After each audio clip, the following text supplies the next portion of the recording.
जी आए नूं प्यारे विद्यार्थियों, पंजाब स्टेट एजुकेशन बोर्ड की 10वीं जमात की अंग्रेजी की किताब इंग्लिश मेन कोर्स बुक उसका पोएट्री सैक्शन पहली poem character of a happy man. इस पोएम की रीडिंग, तर्जमा, ट्रांसलेशन ਅਤੇ एक्सप्लेनेशन इस वीडियो ਵਿੱਚ ਅਸੀਂ ਕਰਨ ਜਾ ਰਹੇ ਹਾਂ।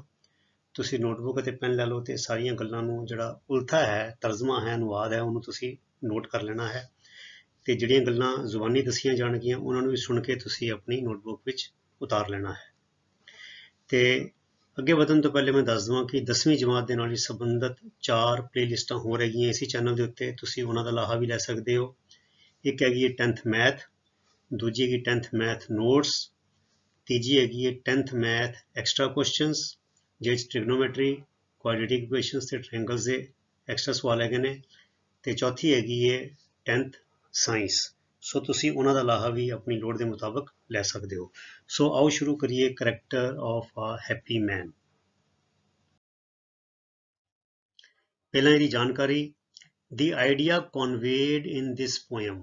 ਕਨਵੇ ਹੁੰਦਾ ਬੱਚਿਓ ਚੀਜ਼ ਕਿਸੇ ਅੱਗੇ ਅਪੜਾਉਣੀ, ਪਹੁੰਚਾਉਣੀ ਜਾਂ ਪ੍ਰਵਾਹਿਤ ਕਰਨੀ। ਠੀਕ ਹੈ, ਜਿਹੜਾ ਵਿਚਾਰ ਇਸ ਕਵਿਤਾ ਵਿੱਚ ਦੱਸਿਆ ਗਿਆ ਹੈ, ਕਨਵੇਡ ਮੀਨਸ ਪੇਸ਼ ਕੀਤਾ ਗਿਆ ਹੈ ਤੇ ਪੇਸ਼ ਕਰਕੇ ਅੱਗੇ ਲੋਕਾਂ ਵਿੱਚ ਪ੍ਰਸਾਰਿਤ ਕੀਤਾ ਗਿਆ ਹੈ। is that those who have lesser cares, care ਦਾ ਇੱਥੇ ਮਤਲਬ ਹੈ ਬੱਚਿਓ ਚਿੰਤਾਵਾਂ, ਫਿਕਰ। ਲੈਸਰ ਮੈਨੇ ਥੋੜੀਆਂ, ਐਂਬੀਸ਼ਨਸ ਹੁੰਦੀਆਂ ਬੱਚਿਓ ਉਮੰਗਾਂ, ਉਦੇਸ਼, ਨਿਸ਼ਾਨੇ ਬਹੁਤ ਵੱਡੇ ਵੱਡੇ ਕਿ ਮੈਂ ਗੱਡੀਆਂ ਲੈਣੀਆਂ, ਮੈਂ ਕੋਠੀਆਂ ਬਣਾਉਣੀਆਂ, ਮੈਂ ਇੰਨੇ ਖੇਤ ਬਣਾਉਣੇ ਨੇ, ਇੰਨੇ ਪੈਸੇ ਇਕੱਠੇ ਕਰਨੇ ਨੇ, ਇਹੋ ਜਿਹੀ ਐਂਬੀਸ਼ਨਸ ਇਨ ਲਾਈਫ ਆਰ ਦੀ ਮੋਸਟ ਕੰਟੈਂਟਡ। ਕੰਟੈਂਟਡ ਦਾ ਮਤਲਬ ਹੁੰਦਾ ਹੈ ਜਿਨ੍ਹਾਂ ਕੋ ਕੰਟੈਂਟਮੈਂਟ ਹੁੰਦੀ ਹੈ, ਸੰਤੋਖ ਹੁੰਦਾ ਹੈ, ਅਰਥਾਤ ਸੰਤੁਸ਼ਟ, ਸੰਤੋਖੀ ਪੀਪਲ ਹੁੰਦੇ ਨੇ। ਉਹ ਇਹ ਹੈ, ਕਿਹੜਾ ਆਈਡੀਆ ਕਿ ਜ਼ਿੰਦਗੀ ਵਿੱਚ ਜਿਹੜੇ ਲੋਕਾਂ ਦੀਆਂ ਚਿੰਤਾਵਾਂ, ਕੇਅਰਸ ਅਤੇ ਉਮੰਗਾਂ, ਐਂਬੀਸ਼ਨਸ ਘੱਟ ਹੁੰਦੀਆਂ ਹਨ, ਲੈਸਰ ਮਾਨੇ ਘੱਟ ਹੁੰਦੀਆਂ ਹਨ, ਉਹ ਸਭ ਤੋਂ ਵੱਧ, ਦੀ ਮੋਸਟ, ਸੁਖੀ, ਰੱਜੇ। ਕੰਟੈਂਟਡ ਦਾ ਮਤਲਬ ਹੁੰਦਾ ਰੱਜੇ ਹੋਏ, ਸੰਤੁਖ, ਜਿਹੜੇ ਕੋਲ ਸੰਤੋਖ ਹੈਗਾ, ਪੀਪਲ, ਲੋਕ, ਉਹ ਸਭ ਤੋਂ ਵੱਧ ਸੁਖੀ ਜਾਂ ਰੱਜੇ ਹੋਏ ਹੁੰਦੇ ਹਨ। ਅਗਲੀ ਗੱਲ, those who are truthful. Truthful ਮੈਨੇ ਜਿਨ੍ਹਾਂ ਨੇ ਸੱਚ ਦਾ ਪੱਲਾ ਫੜਿਆ ਹੈ, ਜੋ ਸਚਿਆਰ ਹੁੰਦੇ ਹਨ। ਐਂਡ ਮੋਡੈਸਟ, ਮੋਡੈਸਟ ਹੁੰਦਾ ਬੱਚਿਓ ਅਹੰਕਾਰੀ ਦਾ ਵਿਰੋਧੀ ਸ਼ਬਦ। ਜਿਹਦੇ ਵਿੱਚ ਅਹੰਕਾਰ ਨਾ ਹੋਵੇ, ਜਿਹਦੇ 'ਚ ਨਿਮਰਤਾ ਹੋਵੇ, ਅਸੀਂ ਉਹਨੂੰ ਕਹਿ ਦਿੰਦੇ ਹਾਂ ਮੋਡੈਸਟ ਜਾਂ ਕਹਿੰਦੇ ਹਾਂ ਹੰਬਲ, ਤੇ ਉਹਨੂੰ ਪੰਜਾਬੀ 'ਚ ਅਸੀਂ ਕਹਿੰਦੇ ਮਸਕੀਨ। ਸੋ ਜਿਹੜੇ ਸਚਿਆਰ ਅਤੇ ਮਸਕੀਨ ਹੁੰਦੇ ਹਨ, those who are truthful and modest, ਜਿਹੜੇ ਸਚਿਆਰ ਅਤੇ ਮਸਕੀਨ ਹੁੰਦੇ ਹਨ। And do not fall a prey to pride, pride ਹੁੰਦਾ ਘਮੰਡ, ਹੰਕਾਰ। ਐਂਡ ਵਾਈਸਿਸ ਹੁੰਦੀ ਹੈ ਬੱਚਿਓ, ਵਾਈਸ ਦਾ ਮਤਲਬ ਹੁੰਦਾ ਹੈ ਐਬ, ਔਗਣ, ਤੇ ਵਾਈਸਿਸ ਐਬ ਅਤੇ ਔਗਣ ਦਾ ਬਹੁਵਚਨ ਹੋ ਗਿਆ। ਹੁਣ ਬੱਚਿਓ ਇੱਥੇ ਗੌਰ ਕਰੋ, ਇਹ ਹੈਗਾ PREY, ਇੱਕ ਹੁੰਦਾ PRAY। PRAY ਹੁੰਦਾ ਹੈ ਅਰਦਾਸ ਕਰਨੀ, ਬੇਨਤੀ ਕਰਨੀ, ਪ੍ਰਾਰਥਨਾ ਕਰਨੀ, ਤੇ ਇਹ ਹੁੰਦਾ PREY ਹੁੰਦਾ ਸ਼ਿਕਾਰ। ਤੇ to fall a prey, to fall a prey ਹੁੰਦਾ ਹੈ ਸ਼ਿਕਾਰ ਬਣਨਾ, ਸ਼ਿਕਾਰ ਹੋ ਜਾਣਾ। And do not fall a prey to pride and vices, ਅਰਥਾਤ ਉਹ ਹੰਕਾਰ ਅਤੇ ਔਗਣਾਂ ਦੇ ਸ਼ਿਕਾਰ ਨਹੀਂ ਹੁੰਦੇ।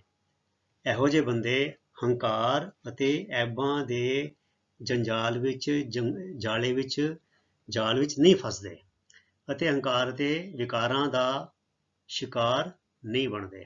ਐਂਡ ਹੈਵ ਫੇਥ, ਫੇਥ ਹੁੰਦਾ ਭਰੋਸਾ, ਸਿਦਕ, ਇਨ ਗੋਡ, ਰੱਬ ਵਿੱਚ, ਐਂਡ ਓਨੈਸਟੀ, ਇਮਾਨਦਾਰੀ ਵਿੱਚ, are truly happy, truly happy ਮੈਨੇ ਸੱਚੀ ਮੁੱਚੀ ਖੁਸ਼, ਅਤੇ ਰੱਬ ਅਤੇ ਇਮਾਨਦਾਰੀ ਵਿੱਚ ਭਰੋਸਾ ਰੱਖਦੇ ਹਨ। Have faith in God and honesty, ਉਹ ਸੱਚੀ ਮੁੱਚੀ ਖੁਸ਼ ਹੁੰਦੇ ਹਨ। ਇਹ ਹੈਗਾ ਬੱਚਿਓ ਜਿਹੜੀ ਕਵਿਤਾ ਦਾ ਜਾਂ ਜਿਹੜਾ ਵਿਚਾਰ ਹੈ, ਸਾਰੀ ਕਵਿਤਾ ਦਾ ਜੋ ਭਾਵ ਹੈ ਉਹ ਇਹ ਵੇ। ਹੁਣ ਅਸੀਂ ਸ਼ੁਰੂ ਕਰਦੇ ਹਾਂ ਕਵਿਤਾ। ਸੋ ਇੱਧਰੋਂ ਸ਼ੁਰੂ ਹੁੰਦੀ ਹੈ, how happy is he born or taught. ਇਹ ਦੇਖੋ ਪੈਸਿਵ ਵੌਇਸ ਹੈ, is he born or taught. Taught teach ਦਾ ਥਰਡ ਫਾਰਮ ਹੈ ਤੇ ਬੋਰਨ ਬੀਅਰ ਦਾ ਥਰਡ ਫਾਰਮ ਹੈ। ਬੋਰਨ ਮੈਨੇ ਜਨਮ ਲੈਣਾ, ਬੀਅਰ ਮੈਨੇ ਜਨਮ ਲੈਣਾ, ਟੀਚ ਮੈਨੇ ਪੜ੍ਹਾਉਣਾ, ਤੇ ਟੌਟ ਮੈਨੇ ਪੜ੍ਹਾਇਆ ਹੋਇਆ, ਸਿੱਖਿਅਤ ਹੋਇਆ। ਇਹਦਾ ਮਤਲਬ ਕੀ ਹੈ, ਉਹ ਜਨਮਿਆ ਜਾਂ ਸਿੱਖਿਅਤ ਹੋਇਆ ਕਿੰਨਾ ਖੁਸ਼ ਹੈ, ਉਹ ਮਨੁੱਖ ਕਿੰਨਾ ਭਾਗਾਂ ਵਾਲਾ ਹੈ।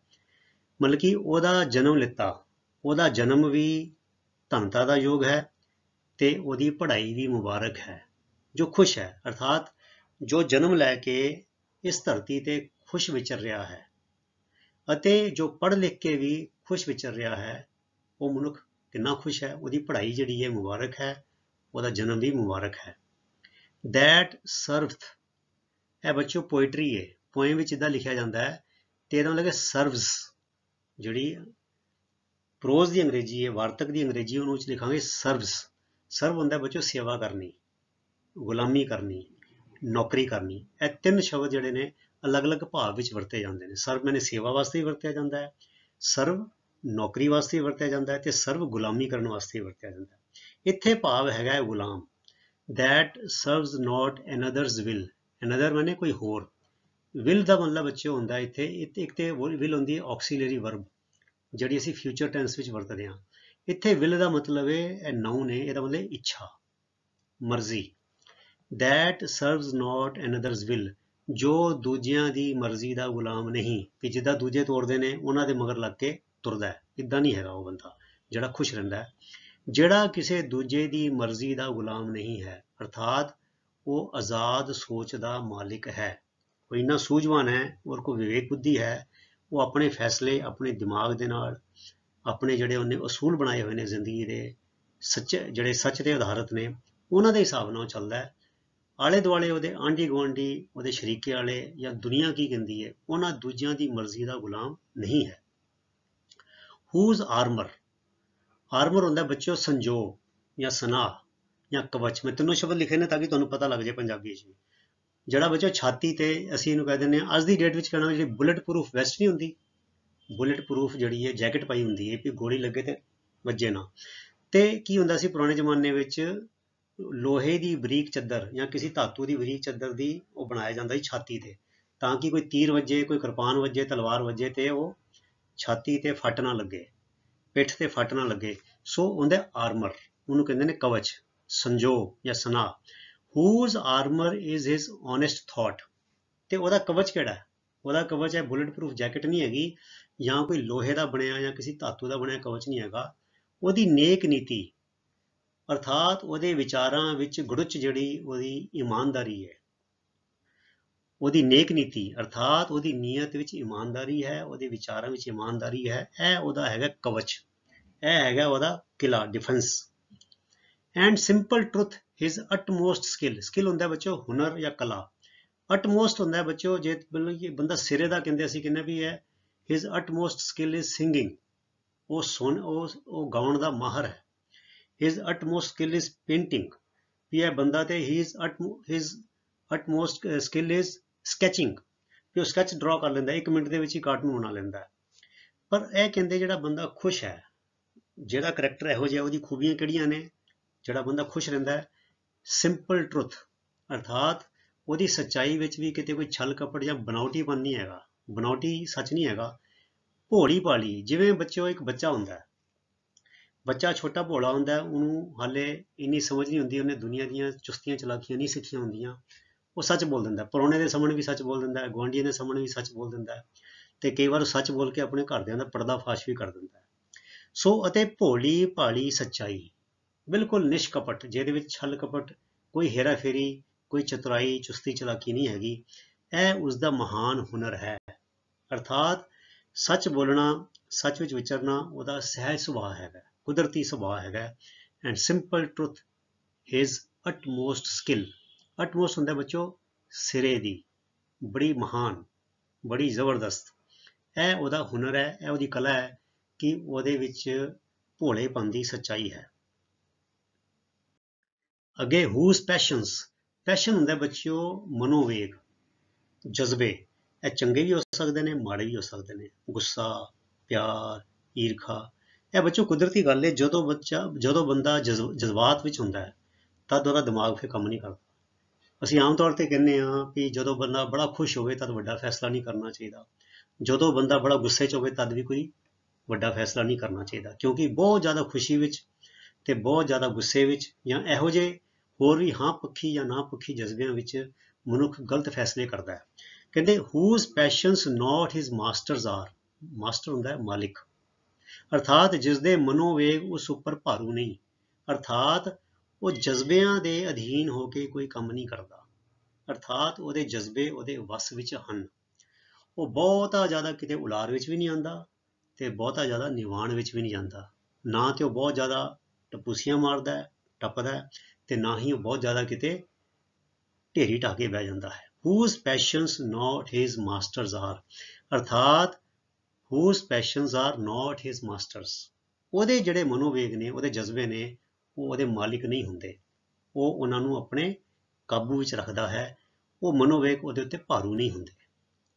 whose soul is still prepared for death, prepared ਮੈਨੇ ਤਿਆਰ ਬਰ ਤਿਆਰ, still ਮੈਨੇ always, ਤੇ soul ਮੈਨੇ ਆਤਮਾ ਜਾਂ ਮਨ, ਜਿਸ ਦਾ ਮਨ ਇੱਥੋਂ ਕੂਚ ਕਰਨ ਲਈ, ਇੱਥੋਂ ਕੂਚ ਕਰਨ ਲਈ ਬੱਚੇ ਮੈਂ ਤਾਂ ਵਰਤਿਆ ਕਿਉਂਕਿ ਮੌਤ ਲਈ ਥੋੜਾ ਸ਼ਬਦਾਵਲੀ ਅਜੀਬ ਜੀ ਲੱਗਦੀ ਹੈ, ਅਰਥਾਤ ਇੱਥੋਂ ਕੂਚ ਕਰਨ ਲਈ ਸਦਾ ਤਿਆਰ ਹੈ, ਅਰਥਾਤ ਉਹਦੇ ਹਿਰਦੇ ਵਿੱਚ ਮੌਤ ਦਾ ਡਰ ਨਹੀਂ ਹੁੰਦਾ।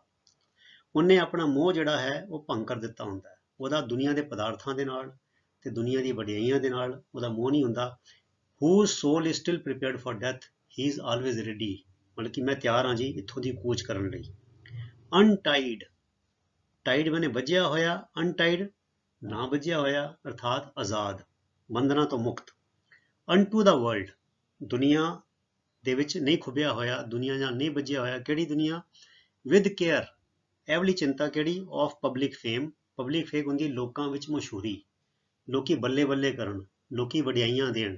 ਔਰ ਪ੍ਰਾਈਵੇਟ ਬ੍ਰੈਥ, ਬ੍ਰੈਥ ਹੁੰਦਾ ਬੱਚੋ ਸਾਹ, ਤੇ ਪ੍ਰਾਈਵੇਟ ਬ੍ਰੈਥ ਨਿੱਜੀ ਸਾਹ, ਅਰਥਾਤ ਨਿੱਜੀ ਤੌਰ ਤੇ ਜੇ ਕੋਈ ਇੱਕੇ ਦੁੱਕੇ ਜਾਂ ਕੋਈ ਬੰਦਾ ਆਪਣੇ ਆਪ ਵਿੱਚ ਉਹਦੀ ਕੋਈ ਨੁਕਤਾਚੀਨੀ ਕਰਦਾ ਹੈ, ਉਹਦੀ ਨਿੰਦਾ ਕਰਦਾ ਹੈ, ਤਾਂ ਇਹਨਾਂ ਚੀਜ਼ਾਂ ਨੂੰ ਉਹਦੇ ਜੀਵਨ ਤੇ ਪ੍ਰਭਾਵ ਨਹੀਂ ਪਾਉਣ ਦਿੰਦਾ, ਅਰਥਾਤ ਪਬਲਿਕ ਫੇਮ ਔਰ ਪ੍ਰਾਈਵੇਟ ਬ੍ਰੈਥ। ਜਿਵੇਂ ਗੁਰਬਾਣੀ 'ਚ ਕਿਹਾ ਜਾਂਦਾ ਨਿੰਦਾ ਉਸਤਤ ਦਊ ਤਿਆਗੈ, ਖੋਜੈ ਪਦ ਨਿਰਮਾਨਾ। ਜਿਹੜੇ ਇੱਦਾਂ ਦੇ ਮਨੁੱਖ ਹੁੰਦੇ ਨੇ ਰੱਬ ਦੇ ਭਗਤ ਹੁੰਦੇ ਨੇ, ਜਿਹੜੇ ਇਹ ਦੁਨਿਆਵੀ ਜੰਜਾਲਾਂ ਤੋਂ ਬਾਹਰ ਆ ਜਾਂਦੇ ਨੇ, ਉਹ ਫਿਰ ਲੋਕਾਂ ਦੀ ਨਾ ਤੇ ਨਿੰਦਿਆ ਤੋਂ ਪ੍ਰਭਾਵਿਤ ਹੁੰਦੇ ਨੇ ਤੇ ਨਾ ਲੋਕਾਂ ਦੀ ਉਸਤਤ ਤੋਂ ਪ੍ਰਭਾਵਿਤ ਹੁੰਦੇ ਨੇ।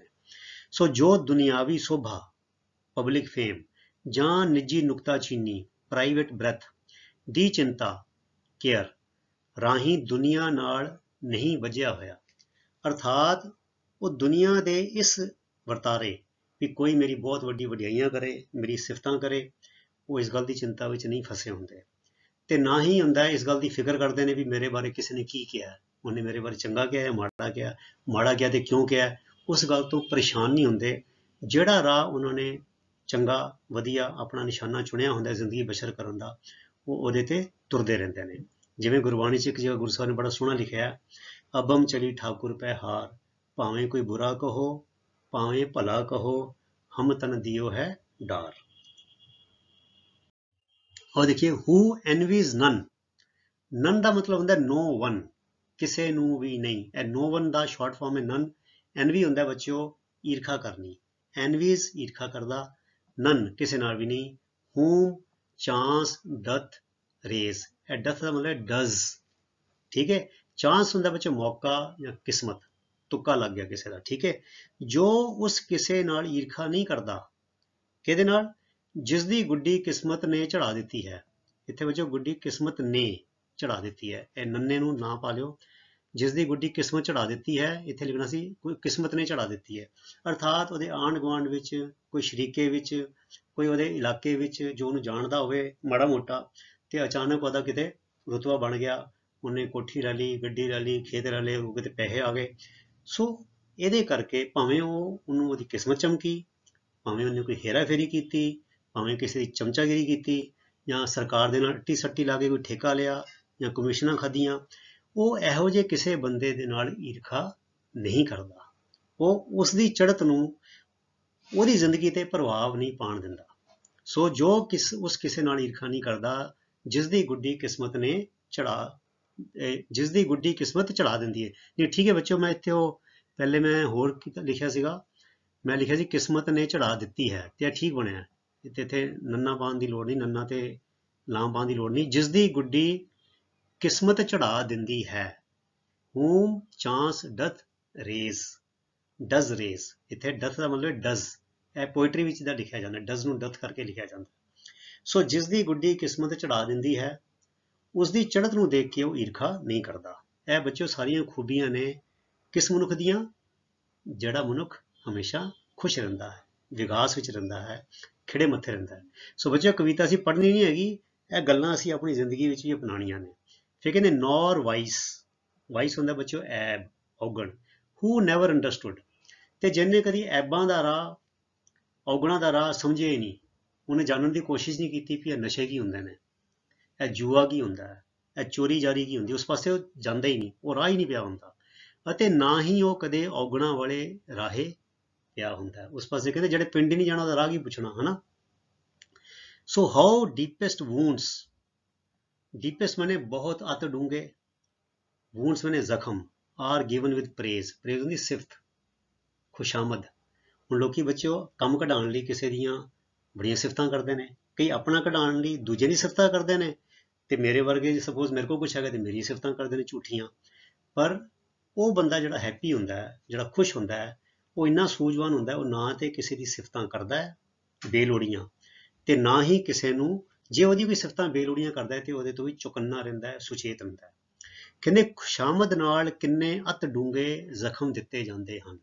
ਉਹ ਇਸ ਗੱਲ ਨੂੰ ਸਮਝਦਾ ਹੈ, ਉਹ ਔਗਣਾਂ ਵਾਲੇ ਰਾਹ ਨੂੰ ਨਹੀਂ ਸਮਝਦਾ, ਪਰ ਇਸ ਗੱਲ ਨੂੰ ਸਮਝਦਾ ਹੈ ਕਿ ਖੁਸ਼ਾਮਦਾਂ ਦੇ ਨਾਲ, ਚਾਪਲੂਸੀਆਂ ਦੇ ਨਾਲ ਬੜੇ ਹੀ ਡੂੰਘੇ ਜ਼ਖਮ ਦਿੱਤੇ ਜਾਂਦੇ ਹਨ। ਦੂਜਿਆਂ ਦੀ ਚਾਪਲੂਸੀ ਕਰਕੇ ਵੀ, ਤੇ ਹੋਰਾਂ ਕੋਲੋਂ ਆਪਣੀ ਚਾਪਲੂਸੀ ਸੁਣ ਕੇ ਵੀ ਬਹੁਤ ਡੂੰਘੇ ਜ਼ਖਮ ਮਿਲਦੇ ਨੇ। ਉਹ ਇਸ ਗੱਲ ਨੂੰ ਸਮਝਦਾ ਹੈ। ਫਿਰ ਕਹਿੰਦੇ ਨੌਰ ਰੂਲਸ ਆਫ ਸਟੇਟ, ਸਟੇਟ ਮੈਨੇ ਰਾਜ, ਸੱਤਾ, ਪਾਵਰ। ਉਹ ਕਹਿੰਦੇ ਆਪਣੀ ਜ਼ਿੰਦਗੀ ਜਿਵੇਂ ਸਟੇਟ ਚੱਲਦਾ ਹੈ, ਜਿਵੇਂ ਰਾਜ ਚੱਲਦਾ ਹੈ, ਜਿਵੇਂ ਮੰਤਰੀ ਆਪਣਾ ਕੰਮ ਵਿੱਚ ਕਰਦੇ ਨੇ, ਕਹਿੰਦੇ ਉਹ ਆਪਣੀ ਜ਼ਿੰਦਗੀ ਉੱਦਾਂ ਨਹੀਂ ਗੁਜ਼ਾਰਦਾ। ਇਹਦਾ ਮਤਲਬ ਕੀ ਹੈ? ਮੰਤਰੀ ਜਾਂ ਲੀਡਰ ਕੀ ਕਰਦੇ ਨੇ? ਉਹ ਛਲ ਕਪਟ ਕਰਦੇ ਨੇ, ਝੂਠ ਬੋਲਦੇ ਨੇ, ਫਰੇਬ ਕਰਦੇ ਨੇ। ਉਹ ਅੱਜ ਝੂਠ ਬੋਲਦੇ ਨੇ, ਕੱਲ ਕਹਿ ਦਿੰਦੇ ਨੇ ਉਹ ਤੇ ਜੁਮਲਾ ਸੀਗਾ, ਹਨਾ। ਸਰੇਆਮ ਝੂਠ ਬੋਲ ਜਾਂਦੇ ਨੇ, ਸੁਆਹਾਂ ਵੀ ਖਾ ਜਾਂਦੇ ਨੇ, ਫਿਰ ਮੁੱਕਰ ਵੀ ਜਾਂਦੇ ਨੇ, ਫਿਰ ਕਹਿੰਦੇ ਮੈਂ ਇਦਾਂ ਕਿਹਾ ਹੀ ਨਹੀਂ ਸੀਗਾ, ਫਿਰ ਕਹਿੰਦੇ ਮੇਰੀ ਗੱਲ ਨੂੰ ਮੋੜ ਤੋੜ ਕੇ ਪੇਸ਼ ਕੀਤਾ ਗਿਆ, ਬੜਾ ਸਾਰੀਆਂ ਗੱਲਾਂ ਕਰਦੇ ਨੇ। ਸੋ ਹੋਰ ਬੜਾ ਕੁਛ ਆਪਣੇ ਭਾਈ ਭਤੀਜਾਵਾਦ ਵੀ ਹੁੰਦਾ ਉਹਨਾਂ ਵਿੱਚ, ਆਪਣਿਆਂ ਨੂੰ ਘਰਦਿਆਂ ਨੂੰ ਮੋਹਰਿਆਂ ਕਰਦੇ ਨੇ, ਅੰਨਾ ਵੰਡੇ ਰੇਵੜੀਆਂ, ਮੁੜ ਮੁੜ ਆਪਣਿਆਂ ਨੂੰ। ਸੋ ਕਹਿੰਦੇ ਉਹ ਜ਼ਿੰਦਗੀ ਜਿਹੜੀ ਆਪਣੀ ਹੈ, ਉਹ ਜ਼ਿੰਦਗੀ ਦਾ ਸਫ਼ਰ ਜਿਹੜੇ ਸਟੇਟ ਦੇ ਰੂਲ ਨੇ, ਜਿੱਦਾਂ ਇਹ ਪਾਵਰ ਵਾਲੇ ਬੰਦੇ ਕਰਦੇ ਨੇ ਵੀ ਦੂਜੇ ਦੀ ਲੱਤ ਖਿੱਚਣੀ ਹੈ, ਜਾਂ ਇਸ ਸਕੀਮਾਂ 'ਚ ਰਹਿੰਦੇ ਨੇ ਵੀ ਮੈਂ ਦੂਜੇ ਦੀ ਕੁਰਸੀ ਕਿੱਦਾਂ ਡੇਗਾਂ, ਜਾਂ ਇਸ ਡਰ ਵਿੱਚ ਰਹਿੰਦੇ ਨੇ ਮੇਰੀ ਕੁਰਸੀ ਕੋਈ ਡੇਗ ਨਾ ਦੇਵੇ। ਉਹ ਕਹਿੰਦੇ ਉਹ ਇਸ ਤਰ੍ਹਾਂ ਆਪਣੀ ਜ਼ਿੰਦਗੀ ਬਸ਼ਰ ਨਹੀਂ ਕਰਦਾ। ਬਟ ਰੂਲਸ ਆਫ ਗੁੱਡ, ਉਹ ਜਿਹੜੇ ਸਦਾਚਾਰ ਦੇ ਨੇਮ ਨੇ, ਜਿਹੜੇ ਸਦਾਚਾਰ ਦੇ ਅਸੂਲ ਨੇ, ਜਿਹ 'ਚ ਕਿਰਤ ਕਰਨੀ ਹੈ, ਧਰਮ ਦੀ ਕਿਰਤ ਕਰਨੀ ਹੈ, ਝੂਠ ਨਹੀਂ ਬੋਲਣਾ, ਕਿਸੇ ਦਾ ਦਿਲ ਨਹੀਂ ਦੁਖਾਉਣਾ, ਕਿਸੇ ਨੂੰ ਕਿਸੇ ਦਾ ਹੱਕ ਨਹੀਂ ਮਾਰਨਾ, ਉਹ ਇਸ ਹਿਸਾਬ ਨਾਲ ਚੱਲਦੇ ਨੇ। ਕਹਿੰਦੇ ਅਸੂਲ ਸੱਤਾ ਦੇ ਨਹੀਂ, ਪਰ ਸਦਾਚਾਰ ਦੇ ਅਸੂਲਾਂ ਨੂੰ ਉਹ ਸਮਝਦਾ ਹੈ। ਫਿਰ ਕਹਿੰਦੇ ਹੂ ਗॉड ਡਥ, ਅਰਥਾਤ does, late and early, late ਮੈਨੇ ਸ਼ਾਮੀ ਕਹਿ ਲਓ, ਅਰਲੀ ਮੈਨੇ ਸਵੇਰੇ। ਸੋ ਲੇਟ ਐਂਡ ਅਰਲੀ, ਦੇਰ ਸਵੇਰ, ਸਵੇਰੇ ਸ਼ਾਮੀ, ਹਰ ਵੇਲੇ। ਹੁਣ ਦੇਖੋ ਪਰੇ ਆ ਗਿਆ ਨਾ ਸ਼ਬਦ PRAY, ਇੰਟਰੋਡਕਸ਼ਨ ਵਿੱਚ ਕੀ ਸੀਗਾ? PREY, he does not fall prey to pride and vices, ਠੀਕ ਹੈ ਨਾ। ਉਹ ਹੁੰਦਾ ਸ਼ਿਕਾਰ ਹੋਣਾ, ਇਹ ਹੈਗਾ ਅਰਦਾਸ ਕਰਨੀ, ਅਰਜ਼ੋਈ ਕਰਨੀ, ਬੇਨਤੀ ਕਰਨੀ, ਪ੍ਰਾਰਥਨਾ ਕਰਨੀ। Who God does late and early pray, ਜੋ ਸਵੇਰੇ ਸ਼ਾਮ ਰੱਬ ਅੱਗੇ ਅਰਜ਼ੋਈ ਕਰਦਾ ਹੈ, ਇਹ ਉਹਦੀ ਇੱਕ ਖੂਬੀ ਹੁੰਦੀ ਹੈ। ਉਹ ਪਰਮਾਤਮਾ ਅੱਗੇ ਹਮੇਸ਼ਾ ਸ਼ੁਕਰਾਨੇ ਦੀਆਂ ਅਰਦਾਸਾਂ ਕਰਦਾ ਹੈ ਕਿ ਵਾਹਿਗੁਰੂ ਜੀ ਮੈਨੂੰ ਸਤ ਸੰਤੋਖ ਦਿਆ, ਧਰਮ ਧੀਰਜ ਵਰਗੇ ਸ਼ੁਭ ਗੁਣਾਂ ਦੇ ਨਾਲ ਨਿਵਾਜੋ, ਮੈਨੂੰ ਇਸ ਪਾਸੇ ਚੰਗੇ ਪਾਸੇ ਤੋਰ ਕੇ ਰੱਖੋ। ਤੇ ਫਿਰ ਕਹਿੰਦਾ ਅਰਦਾਸ ਵਿੱਚ ਕੀ ਕਰਦਾ? ਉਹ ਮੰਗਾ ਨਹੀਂ ਮੰਗਦਾ, ਉਹ ਦਾਤਾ ਨਹੀਂ ਮੰਗਦਾ, ਕਹਿੰਦੇ ਮੋਰ ਆਫ ਹਿਸ ਗ੍ਰੇਸ, ਉਹਦੀ ਕਿਰਪਾ ਮੰਗਦਾ ਕਿ ਮੇਰੇ ਤੇ ਆਪਣੀ ਕਿਰਪਾ ਦ੍ਰਿਸ਼ਟੀ ਰੱਖੋ। Than gifts to lend, than ਮੈਨੇ ਉਹ ਤੋਂ ਵੱਧ, ਮਤਲਬ ਕਿ ਚੀਜ਼ਾਂ ਨਹੀਂ ਮੰਗਦਾ, ਨਜ਼ਰਾਨੇ ਨਹੀਂ ਮੰਗਦਾ, ਮੈਨੂੰ ਗੱਡੀ ਲੈ ਦਿਓ, ਮੇਰਾ ਕੈਨੇਡਾ ਦਾ ਵੀਜ਼ਾ ਲਵਾ ਦਿਓ, ਹਨਾ, ਜਾਂ ਮੇਰਾ ਇਹ ਕਰ ਦਿਓ, ਮੇਰਾ ਉਹ ਕਰ ਦਿਓ। ਟੂ ਲੈਂਡ, ਲੈਂਡ ਹੁੰਦਾ ਵਿੱਚ ਦੇਣਾ। ਵੀ ਰੱਬ ਨੂੰ ਇਹ ਨਹੀਂ ਕਹਿੰਦਾ ਵੀ ਮੈਨੂੰ ਇਹ ਦੇ, ਇਹ ਦੇ, ਪਰ ਰੱਬ ਕੋਲੋਂ ਕਹਿੰਦਾ ਮੈਨੂੰ ਆਪਣੀ ਕਿਰਪਾ ਦੇ। ਜਿੱਦਾਂ ਗੁਰੂ ਸਾਹਿਬ ਨੇ ਵੀ ਸਮਝਾਇਆ ਗੁਰਬਾਣੀ ਵਿੱਚ, ਵਿਣ ਤੁਧ ਹੋਰ ਜੇ ਮੰਗਣਾ, ਸਿਰ ਦੁੱਖਾਂ ਦੇ ਕਹੇ ਦੁੱਖ, ਦੇ ਨਾਮ ਸੰਤੋਖੀਆ, ਉਤਰੇ ਮਨ ਕੀ ਭੁੱਖ। ਸੋ ਉਸਦੀ ਬਖਸ਼ਿਸ਼ ਲਈ, ਨਾ ਕਿ ਦਾਤਾਂ ਲੈਣ ਲਈ। ਉਹ ਜੋ ਸਵੇਰੇ ਸ਼ਾਮ ਰੱਬ ਅੱਗੇ ਅਰਜ਼ੋਈਆਂ ਕਰਦਾ ਹੈ, ਤੇ ਉਹ ਰੱਬ ਦੀਆਂ ਬਖਸ਼ਿਸ਼ਾਂ ਲਈ ਕਰਦਾ ਹੈ, ਰੱਬ ਦੀ ਬਖਸ਼ਿਸ਼ ਲਈ ਕਰਦਾ ਹੈ, ਮਿਹਰ ਵਾਸਤੇ ਕਰਦਾ ਹੈ, ਦਾਤਾਂ ਲੈਣ ਲਈ ਨਹੀਂ, ਪਦਾਰਥਾਂ ਦੀ ਮੰਗਾਂ ਲੈਣ ਲਈ ਨਹੀਂ। ਠੀਕ ਹੈ। Who entertains the harmless day? ਹਾਰਮ ਹੁੰਦਾ ਹੈ ਬੱਚਿਓ ਨੁਕਸਾਨ, ਹਾਰਮਲੈਸ ਮੈਨੇ ਨੁਕਸਾਨ ਤੋਂ ਬਿਨਾ। ਹਾਰਮਲੈਸ ਡੇ ਮਤਲਬ ਕਿ ਸਾਰੇ ਦਿਨ ਚ ਕਿਸੇ ਦਾ ਬੁਰਾ ਨਹੀਂ ਤੱਕਦਾ, ਕਿਸੇ ਦਾ ਮਾੜਾ ਨਹੀਂ ਕਰਦਾ, ਕਿਸੇ ਨੂੰ ਦੁੱਖ ਨਹੀਂ ਦਿੰਦਾ। ਤੇ ਇੰਟਰਟੇਨਸ ਮੈਨੇ, ਇੰਟਰਟੇਨ ਮੈਨੇ ਬੱਚਿਓ ਮਨੋਰੰਜਨ ਕਰਨਾ ਵੀ ਹੁੰਦਾ ਹੈ, ਤੇ ਇੰਟਰਟੇਨ ਮੈਨੇ ਇੰਗੇਜ, ਰੁਝੇਵੇਂ ਵਿੱਚ ਰਹਿਣਾ। ਸੋ ਜੋ ਬਿਨਾਂ ਕਿਸੇ ਨੂੰ ਦੁੱਖ ਦਿੱਤੇ ਆਪਣਾ ਦਿਨ ਬਿਤਾਉਂਦਾ ਹੈ, ਸਾਰਾ ਦਿਨ ਆਪਣੀ ਕਿਰਤ ਵਿਹਾਰ ਕਰਦਾ ਹੈ, ਆਪਣੇ ਕਰਮ ਕਰਕੇ, ਆਪਣੀ ਜ਼ੁਬਾਨ ਕਰਕੇ, ਵਿਚਾਰ ਕਰਕੇ, ਬੋਲਾਂ ਕਰਕੇ ਕਿਸੇ ਨੂੰ ਵੀ ਦੁੱਖ ਨਹੀਂ ਦਿੰਦਾ, ਕਿਸੇ ਦਾ ਨੁਕਸਾਨ ਨਹੀਂ ਕਰਦਾ। ਸੋ who entertains the harmless day with a religious book or friend? ਤੇ ਉਹ ਜਿਹੜਾ ਖਾਲੀ ਸਮਾਂ ਹੈ ਉਹ ਬਜਾਏ ਗੱਪਾਂ ਮਾਰਨ ਦੇ, ਨਿੰਦਾ ਚੁਗਲੀ ਕਰਨ ਦੇ, ਉਹ ਕੀ ਕਰਦਾ ਹੈ? ਕੋਈ ਧਾਰਮਿਕ ਕਿਤਾਬ ਪੜ੍ਹਦਾ ਹੈ, ਕੋਈ ਬਾਣੀ ਪੜ੍ਹਦਾ ਹੈ, ਆਪਣਾ ਸਹਿਜ ਪਾਠ ਕਰਦਾ ਹੈ, ਕੋਈ ਕੀਰਤਨ ਕਰਦਾ ਹੈ, ਸੁਣਦਾ ਹੈ, ਜਾਂ ਫਰੈਂਡ ਜਾਂ ਕੋਈ ਚੰਗੇ ਮਿੱਤਰ ਦੇ ਨਾਲ ਆਪਣਾ ਸਮਾਂ ਬਿਤਾਉਂਦਾ ਹੈ। ਸੋ ਕਿਸੇ ਧਾਰਮਿਕ ਕਿਤਾਬ ਨਾਲ ਜਾਂ ਦੋਸਤ ਦੇ ਨਾਲ ਆਪਣਾ ਦਿਨ ਬਿਤਾਉਂਦਾ ਹੈ, ਕਿਸੇ ਨੂੰ ਦੁੱਖ ਨਹੀਂ ਦਿੰਦਾ। ਅੱਗੇ ਆਖਰੀ ਸਾਡੀ ਸਲਾਈਡ ਆ ਗਈ, ਤੇ ਫਿਰ ਉਸ ਤੋਂ ਬਾਅਦ ਮੇਰੀ ਥੋੜੀ ਸਰ ਹੈਨਰੀ ਵਾਟਨ ਦੀ ਜਾਣਕਾਰੀ ਹੈ, ਉਹ ਵੀ ਸਾਂਝੀ ਕਰ ਲਾਂਗੇ ਇੱਕ ਸਲਾਈਡ ਵਿੱਚ। This man is free from servile bonds. Bond ਹੁੰਦੀ ਹੈ ਬੱਚਿਓ ਬੰਧਨ, ਠੀਕ ਹੈ, ਤੇ ਬੌਂਡਸ ਬੰਧਨ ਦਾ ਬਹੁਵਚਨ। ਸਰਵਾਈਲ ਬੱਚਿਓ ਸਰਵ ਸ਼ਬਦ ਤੋਂ ਨਿਕਲਿਆ। ਸਰਵ ਦੇ ਵਿੱਚ ਦੱਸੇ ਤਿੰਨ ਭਾਵ ਨੇ। ਸਰਵ ਮੈਨੇ ਸੇਵਾ ਕਰਨਾ ਵੀ ਹੁੰਦਾ ਹੈ, ਸਰਵ ਮੈਨੇ ਨੌਕਰੀ ਕਰਨਾ ਵੀ ਹੁੰਦਾ ਹੈ, ਸਰਵ ਮੈਨੇ ਗੁਲਾਮੀ ਕਰਨਾ ਵੀ ਹੁੰਦਾ ਹੈ। ਤੇ ਸਰਵ ਤੋਂ ਹੀ ਬਣਿਆ ਸਰਵੈਂਟ, ਜੋ ਨੌਕਰ ਹੈ, ਜੋ ਸਰਵ ਕਰਦਾ ਹੈ, ਉਹਨੂੰ ਸਰਵੈਂਟ ਕਿਹਾ ਜਾਂਦਾ ਹੈ। ਠੀਕ ਹੈ। ਤੇ ਸਰਵਾਈਲ ਦਾ ਮਤਲਬ ਹੁੰਦਾ ਹੈ ਬੱਚਿਓ, ਹੈ ਐਡਜੈਕਟਿਵ ਹੈ ਗੁਲਾਮੀ ਵਾਲੀਆਂ, ਗੁਲਾਮੀ ਵਾਲੀ ਬਿਰਤੀ। ਠੀਕ ਹੈ। So this man is free from servile bonds. ਉਹ ਬੰਦਾ ਗੁਲਾਮੀ ਦੇ ਪਟਿਆਂ ਤੋਂ ਆਜ਼ਾਦ ਹੁੰਦਾ ਹੈ। ਉਹ ਕਿਸੇ ਡੀਐਸਪੀ ਜਾਂ ਕੋਈ ਡੀਸੀ ਜਾਂ ਕੋਈ ਮੰਤਰੀ ਜਾਂ ਐਮਐਲਏ ਦੀ ਚਾਪਲੂਸੀਆਂ ਕਰਕੇ ਜਾਂ ਉਹਨਾਂ ਦੀਆਂ ਮਤਲਬ ਕਿ ਉਹਨਾਂ ਦਾ ਈਨ ਨਹੀਂ ਮੰਨਦਾ। ਉਹ ਕਿਸੇ ਦੁਨਿਆਵੀ ਤਾਕਤ ਨੂੰ ਤਰਜੀਹ ਨਹੀਂ ਦਿੰਦਾ। ਉਹ ਸਿਰਫ ਇੱਕ ਅਕਾਲ ਪੁਰਖ ਪਰਮਾਤਮਾ ਜਿਹੜਾ ਹੈ ਉਹਦੇ ਹਿਸਾਬ ਨਾਲ ਚੱਲਦਾ ਹੈ, ਕਿ ਉਹ ਗੁਲਾਮੀ ਦੇ ਪਟਿਆਂ ਤੋਂ ਆਜ਼ਾਦ ਹੁੰਦਾ ਹੈ। ਠੀਕ ਹੈ ਜੀ। ਆਫ ਹੋਪ ਟੂ ਰਾਈਜ਼, ਤੇ ਹੋਰ ਕਿਹ ਤੋਂ ਆਜ਼ਾਦ ਹੁੰਦਾ ਹੈ? ਵੀ ਉੱਤੇ ਚੜ੍ਹਨ ਦੀ ਆਸ ਤੋਂ। ਉਹਨੇ ਕੋਈ ਆਸਾਂ ਨਹੀਂ ਬਣਾਈਆਂ ਹੁੰਦੀਆਂ ਕਿ ਮੈਂ ਇੰਨੇ ਖੇਤ ਬਣਾਉਣੇ ਨੇ, ਮੈਂ ਇੰਨੇ ਕਰੋੜ ਬਣਾਉਣੇ ਨੇ, ਮੈਂ ਇੰਨੀਆਂ ਗੱਡੀਆਂ ਲੈਣੀਆਂ, ਮੈਂ ਇੰਨੀ ਵੱਡੀ ਕੋਠੀ ਬਣਾਉਣੀ ਹੈ। ਉਹਨੂੰ ਇੱਦਾਂ ਦੀਆਂ ਆਸਾਂ ਹੁੰਦੀਆਂ ਹੀ ਨਹੀਂ। ਆਫ ਹੋਪ ਟੂ ਰਾਈਜ਼, ਇਹ ਉੱਤੇ ਗੁੱਡੀ ਚੜਾਉਣ ਦੀ ਉਹ ਆਸਾਂ ਉਹਨਾਂ ਤੋਂ ਮੁਕਤ ਹੁੰਦਾ ਹੈ। ਉਹਨਾਂ ਤੋਂ ਇਹ ਵਾਲਾ ਪਟਾ ਉਹਨੇ ਗੁਲਾਮੀ ਦਾ ਪਾਇਆ ਨਹੀਂ ਹੁੰਦਾ, ਆਸ ਦਾ। ਔਰ ਫੀਅਰ ਟੂ ਫਾਲ, ਤੇ ਨਾ ਹੀ ਉਹਨੂੰ ਥੱਲੇ ਡਿੱਗਣ ਦਾ ਡਰ ਹੁੰਦਾ ਹੈ। ਉਹਦੇ ਕੋਲ ਡਰ ਦਾ ਪਟਾ ਵੀ ਨਹੀਂ ਹੁੰਦਾ ਗੁਲਾਮੀ ਦਾ। ਡਰਦੇ ਕਿਹੜੇ ਨੇ ਬੱਚਿਓ? ਉਹ ਕਹਿੰਦੇ ਨੇ ਜਿਸ ਸਿਕਦਾਰੀ ਤਿਸੇ ਖੁਆਰੀ, ਚਾਕਰ ਕੇ ਇਹ ਡਰਨਾ। ਗੁਰਬਾਣੀ ਚ ਆਉਂਦਾ ਹੈ ਜਿਸ ਸਿਕਦਾਰੀ ਤਿਸੇ ਖੁਆਰੀ। ਜਿਹੜੇ ਸਿਕਦਾਰ ਹੁੰਦੇ ਨੇ, ਚੌਧਰੀ ਹੁੰਦੇ ਨੇ, ਜਿਹੜੇ ਉੱਚੇ ਚੜੇ ਹੁੰਦੇ ਨੇ, ਉਹਨਾਂ ਨੂੰ ਡਰ ਹੁੰਦਾ ਡਿੱਗਣ ਦਾ। ਤੇ ਚਾਕਰ ਕੇ ਇਹ ਡਰਨਾ, ਜਿਹੜੇ ਚਾਕਰ ਨੇ ਵਿਚਾਰੇ, ਜਿਹੜੇ ਧਰਤੀ ਨਾਲ ਜੁੜੇ ਨੇ, ਕਿਰਤਕਾਰ ਕਰਦੇ ਨੇ, ਭਾਈ ਲਾਲੋ ਵਰਗੇ, ਉਹਨਾਂ ਨੂੰ ਕੁਝ ਗਵਾਉਣ ਦਾ ਡਰ ਨਹੀਂ ਹੁੰਦਾ। ਸੋ ਇਹਦੇ ਇੱਕ ਹੋਰ ਬੜੀ ਵਧੀਆ ਗੱਲ ਹੁੰਦੀ ਗੁਰਬਾਣੀ ਚ, ਕਹਿੰਦੇ ਜਬ ਆਸਾ ਅੰਦੇਸਾ ਤਬ ਹੀ। ਜਦੋਂ ਮਨੁੱਖ ਆਸਾਂ ਰੱਖਦਾ ਹੈ ਤਦੋਂ ਹੀ ਮਨੁੱਖ ਡਰ ਦਾ ਸ਼ਿਕਾਰ ਹੁੰਦਾ ਹੈ। ਕਿਉਂਕਿ ਜਦੋਂ ਆਸ ਰੱਖਦਾ ਹੈ ਤੇ ਫਿਰ ਆਸ ਪੂਰੀ ਹੋਏਗੀ ਕਿ ਨਹੀਂ ਹੋਏਗੀ, ਫਿਰ ਉਹ ਵਾਲਾ ਡਰ ਜਿਹੜਾ ਹੈ ਨਾਲ ਦੇ ਨਾਲ ਹੀ ਜਨਮ ਲੈ ਲੈਂਦਾ ਹੈ। ਸੋ ਇਸ ਕਰਕੇ ਜਿਹੜੇ ਸੰਤੋਖੀ ਬੰਦੇ ਨੇ, ਉਹ ਇਹ ਜਿਹੜੀ ਬਿਮਾਰੀ ਹੈ ਆਸ, ਤੇ ਫਿਰ ਆਸ ਨਾ ਪੂਰੀ ਹੋਣ ਦਾ ਡਰ, ਇਹ ਤੋਂ ਮੁਕਤ ਹੁੰਦੇ ਨੇ, ਇਹ ਤੋਂ ਆਜ਼ਾਦ ਹੁੰਦੇ ਨੇ। ਉਹਨਾਂ ਦੇ ਗਲੇ ਵਿੱਚ, ਉਹਨਾਂ ਦੀ ਸੁਰਤ ਵਿੱਚ ਇਹ ਵਾਲੇ ਪਟੇ ਜਿਹੜੇ ਗੁਲਾਮੀ ਦੇ, ਆਸਾਂ ਦੇ ਤੇ ਥੱਲੇ ਡਿੱਗਣ ਦੇ ਨਹੀਂ ਹੁੰਦੇ। ਫਿਰ ਕਹਿੰਦੇ ਲਾਰਡ ਆਫ ਹਿਮਸੈਲਫ, ਉਹ ਆਪਣੇ ਆਪ ਦਾ ਮਾਲਿਕ ਹੁੰਦਾ ਹੈ, ਆਪਣੇ ਆਪ ਦਾ ਰਾਜਾ ਹੁੰਦਾ ਹੈ।